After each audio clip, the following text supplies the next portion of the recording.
सत्संग स्थल पर शांतिपूर्वक विराजमान होकर के श्रद्धा से सत्संग सुने। सत्सही परम पिता परमात्मा पूर्ण ब्रह्म सर्व सृष्टि रचनहार कबीर परमेश्वर जी अपनी प्यारी आत्माओं को यथार्थ ज्ञान देने के लिए वे स्वयं ही आते हैं, अपने सतलोक से चलकर आते हैं और वो गुरु की भूमिका निभाते हैं। क्योंकि यदि पृथ्वी पर गुरु होते तो परमात्मा को आने की आवश्यकता नहीं थी। पृथ्वी पर गुरु नहीं थे, ये लिटिल नॉलेज वाले गुरु थे, नीम हकीम थे।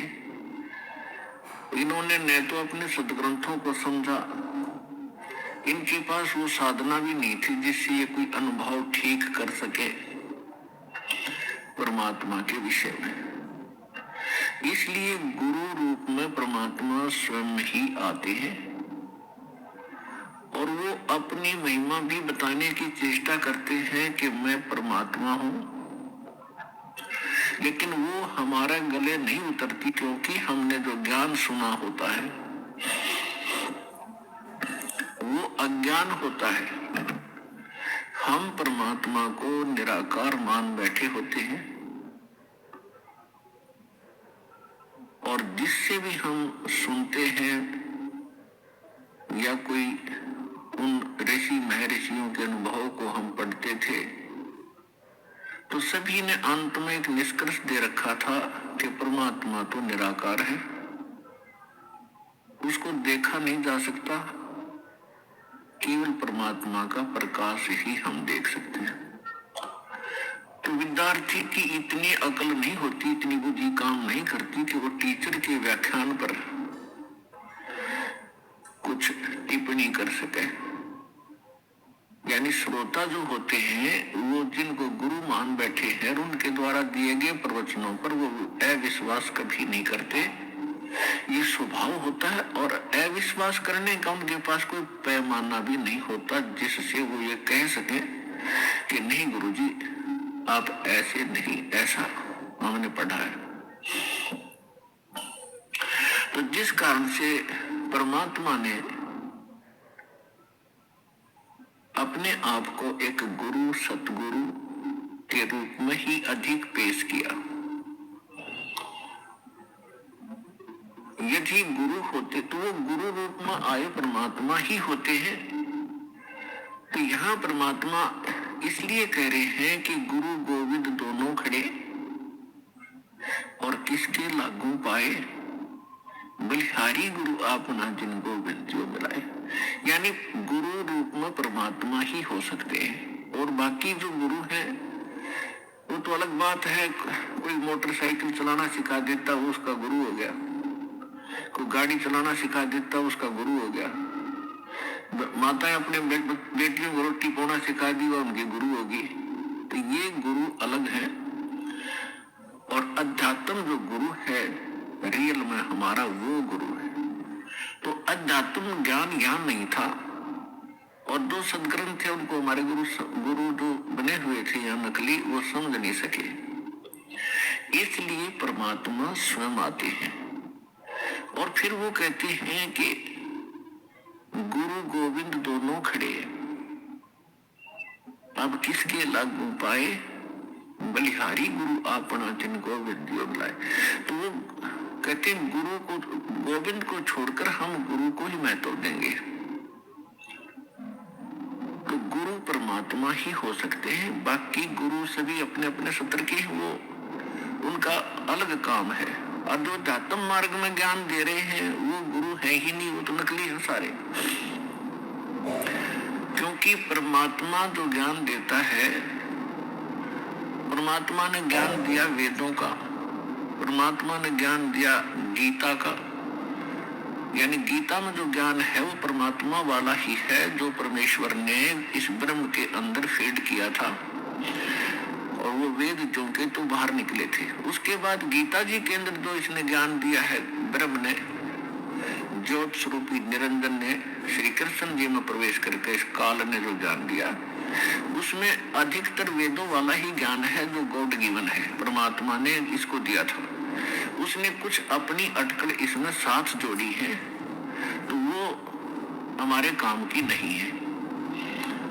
बहुत सी ऐसी गीता जी के अंदर बहुत सा दो तरफा ज्ञान है, जो वेदों से मेल खाता है, गीता का ज्ञान वो ओके है, श्रेष्ठ है, और 90% गीता का ज्ञान वेदों से मेल खाता है।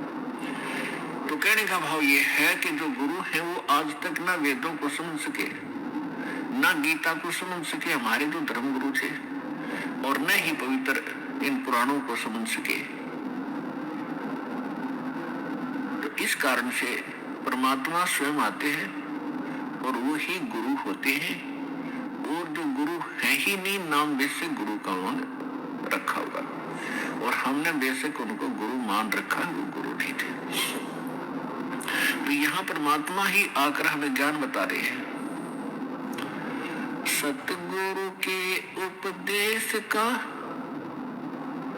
लाया एक विचारे, जय सतगुरु मिलते नहीं तो जाते नरक द्वार। नरक द्वार में दूत सब करते खिंचातान, उनसे कबू न छूटते फिर फिरते चारों खान। कबीर चार खानी में भरमते कबू न लगते पार, सो फेरा सब मिट गया मेरे सतगुरु के उपकार। सात समुद्र की मसी करूं, लेखनी करूं बन राय, धरती का कागज करूं, गुरु गुण लिखे न जाए। कबीर राम कृष्ण से कौन बड़ो, उन्हों भी गुरु कीन, तीन लोक के वे धनी, गुरु अग अधीन। परमात्मा ने अध्यात्म मार्ग के अंदर प्रथम जो कड़ी है वो गुरु बताया है, और गुरु के बिना जो साधना करते हैं, मनमुखी साधना करते, वो साधना नहीं है, उनका व्यर्थ प्रयत्न है। इसलिए गुरु बिन माला फेरते, गुरु बिन देते दान, गुरु बिन दोनों निष्फल हैं, से पूछो बेधुरा। गर्भ योगेश्वर गुरु बिना, लाग्या हर की सेव, कहे कबीर बैकुंठ से वो फेर दिया सुखदेव। राजा जनक गुरु किए फिर कीनी हर की सेव, कहे कबीर बैकुंठ को चले गए सुखदेव। गुरु की महिमा बताते हुए परमात्मा कह रहे हैं कि सुखदेव नाम के ऋषि को गर्भ में ही, मां के गर्भ में ज्ञान हो गया था कि मनुष्य जीवन केवल परमात्मा प्राप्ति के लिए ही प्राप्त होता है, और हम बाहर आकर के अपने मूल उद्देश्य को भूलकर केवल सांसारिक जोड़ तोड़ में, इन कोठी बंगले के बनानों में ही अपना जीवन नष्ट करके, और एक हारे हुए जुहारी की तरह हाथ मसलते हुए चले जाते हैं। जब हम ये संसार छोड़कर चलते हैं, तब हमें सब पता लग जाता है कि हमसे भारी भूल हुई है। हमने वो काम तो किया ही नहीं जो मनुष्य जीवन का करना था। ये तो पक्षियों जैसे ही काम किए, और उसी में सारा जीवन नष्ट करके और फूले फिरते रहे। फिर ये वहां जाके रोता है जीव धर्मराज के सामने खड़ा होकर के, जहां इसका न्याय किया जाता है, इसका हिसाब होता है। तो बहुत रोता है, बहुत पछताता है, इसको पश्चाताप करता है, फिर इसको सब बातें याद आती है कि जब तू मानव शरीर प्राप्त करके यहाँ से गया था, कितना शुक्र मनाया था भगवान का, और क्या क्या प्रॉमिस किया था, भगवान भक्ति गणी करूंगा और पेट गुजारा तो आपने ही देना है दाता। तो उस समय उसको याद आती है वो बातें, पौ फाटी पगरा भया जागी जिया जून, सबका हो देत है वो चोट समाना चून। सभी प्राणियों का, जितने भी ब्रह्मांडों के अंदर जितने प्राणी हैं, सबका वो परमात्मा पालन करता है और सभी की उसको चिंता है, क्योंकि माँ के गर्भ में जब ये बालक होता है उस समय ना माता सहाय कर सकती है, ना को पिता का सहयोग वहां काम कर सकता है, तो वहां पालन कौन करता आपका, वहां आपका सुरक्षा रक्षण करने वाला कौन था? तो वहां भी उस परमेश्वर ने ही आपकी सुरक्षा की, आपका पोषण किया, ते जुगाड़ कुछ भी जोड़ा उसने, कोई तरीका बनाया, माँ की नाभि से आपकी नाभि जोड़ दी और आपका शरीर पुष्ट हुआ। और माँ के गर्भ में आप बहुत दुखी होते हो, ऊपर को पैर होते हैं, नीचे को सिर होता है, और बाहर आके आप भगवान भूल जाते हो। कबीर साहब कहते हैं, दुख में सुमरण सब करे, सुख मुकुर ना कोई, जय सुख में सुमरण कर, तो दुख कहे को होए।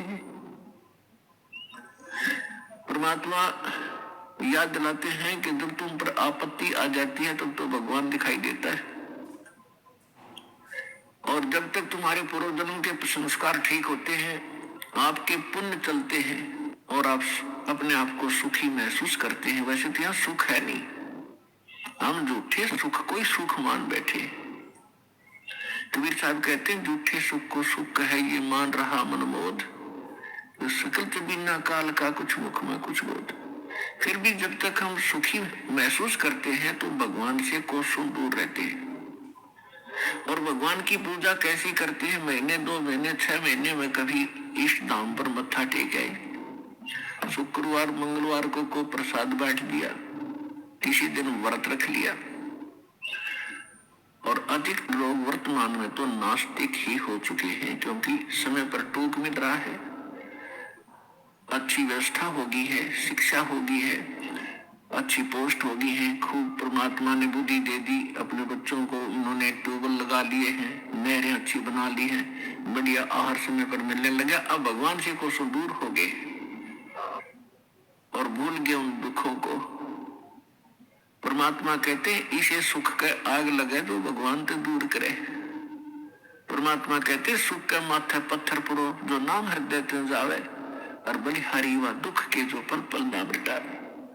पुराने समय में हमारे पूर्वज बताया करते थे बुजुर्ग कि वर्षा ना होती थी, भगवान को याद किया करते थे, कोई भी दुख आता था भगवान को बैठकर याद करते थे, हमारी आपदाएं टला करती थी। और अब भगवान 100 कोस दूर हो गया, अब तो बिजली याद रहती है, बिजली ना ही ट्यूबवेल चलाऊं वो भगवान याद नहीं आता। तो परमात्मा कहते, इस सुख बाढ़ में पड़ो जिससे भगवान की भूल पड़े। तो सत्संग आने से फिर हमें याद होता है कि भगवान की कितनी आवश्यकता है। तो सत्संग आने से फिर सुखी भी भगवान की भक्ति करेंगे। यदि दुखी व्यक्ति भक्ति करते हैं तो सुख देता है परमात्मा, उसका गुण है। और यदि सुख में ही भक्ति करते रहे तो दुख ना हो। और मूल काम मनुष्य जीवन का भक्ति ही करना था, वो हम भूल चुके थे। तो इसका ज्ञान संत और परमात्मा ही दिलाते हैं, सतगुरु दिलाते हैं। सतगुरु का बहुत अभाव हो गया और सत्संग सुन सुन कर इंसान बहरे हो गए। इन नकली संतों के अटपट खटिन, उनको बात का पता नहीं, कोई कख इनको पास नहीं। श्रद्धालु उनके ऊपर डिवोट होकर के, समर्पित होकर के अपना जीवन नाश कर गए। इतना बिगाड़ दिया धार्मिक इस मार्ग को, अब सेट करना दास के लिए कितना कठिन हो रहा है। इतने टीवी चैनल चलते हैं, सब पर कोई बकवाद घड़ी जाती है इन संतों के द्वारा, कख भी पता नहीं, और सब सुन सुन कर बहरे हो लिए और उनको फाइनल मान चुके। तो इसका अब धीरे धीरे निवारण होगा इस संकट का, और सभी शिक्षित है। देख रहा दास के इतना विपरीत मार्ग है समाज के और पूर्व ज्ञान के, और उसके बाद भी कितनी सफलता मिली है, क्योंकि इसमें सत्यता घनी है और सत्य को कोई मिटा नहीं सकता। वो अपना स्थान बनाया करती है, लेकिन उसकी स्पीड स्लो होती है।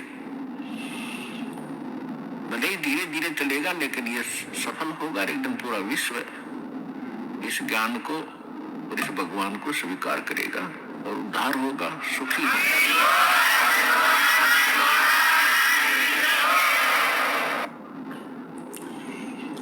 तो प्रसंग चल रहा है कि जब ये भगवान के दरबार में पहुंच जाता है, तब इसको सारी बात याद आती है।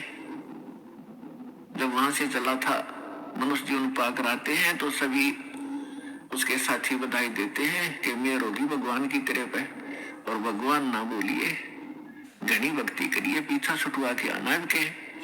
तो वहां से हम भी बहुत खुश होते हैं कि परमात्मा इनको और काम मैं नहीं करूं, आपको याद करूंगा, और आप जो मस्तिष्क में लिखा वो तो आप देते ही देते हो। ये तो विधान है भगवान का, और पेट गुजारे के लिए आवश्यक काम करूंगा, बाकी समय में आपको याद करूंगा।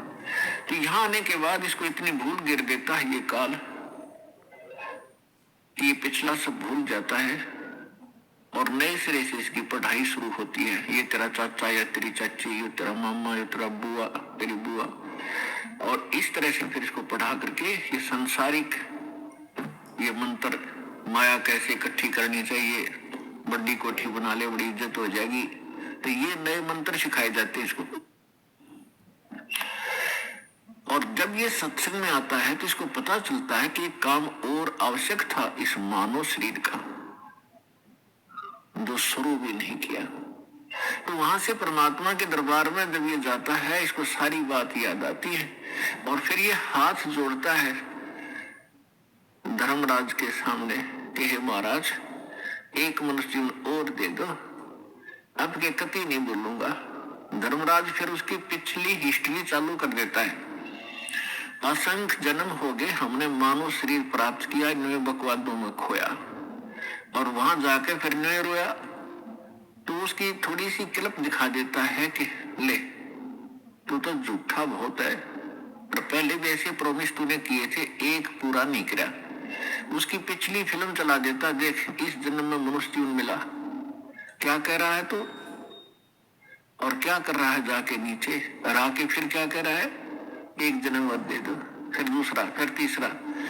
1 मिनट के अंदर उसको हजारों मनुष्य जन्म दिखा देता है कि गधे तू ऐसी बकवास करता है, यहाँ अगर तेरी समझ में आ जाती है, वहां तू सुनता नहीं, भाग यहां से। तो उसको गधे की योनि में ठोक दिया जाता है। तो पुण्यात्माओं, ये गॉड गिवन स्पिरिचुअल नॉलेज है। अब वो शंका भी समाप्त होगी है, कोई नौका किसने देखा है, भगवान ने बताया करके ये। और इसमें भी कोई यूं कहे कि किसने देखा देखी जाएगी, तो वो तो नालायक आदमी, पत्थर है, इंसान नहीं, वो शैतान है। कहते हैं जब माँ के गर्भ में तू रो रहा था, परमात्मा ने तेरी पुकार सुनी और ठीक ठाक तेरा शरीर बाहर कर दिया, और बाहर आके अब तू भूल गया। कहते उस समर्थ की रीझ, उस समर्थ की रीझ भुलाई, अब कुल कुटुंब से राता, गर्भ के अंदर बचन भरे थे, कहाँ गई वो बाता। परमात्मा कितने प्यार से समझाना चाहते हैं, भूल गए उन दिनों को। उस समर्थ की रीझ छुपाई, उस परमात्मा ने तेरे ऊपर रहम किया, खुश हुए, और तेरे को मनुष्य जीवन देकर माँ के गर्भ से संकट से बाहर निकाला। नहीं तो बहुत से बच्चे गर्भ में मर जाते, माँ भी मर जाती साथ में।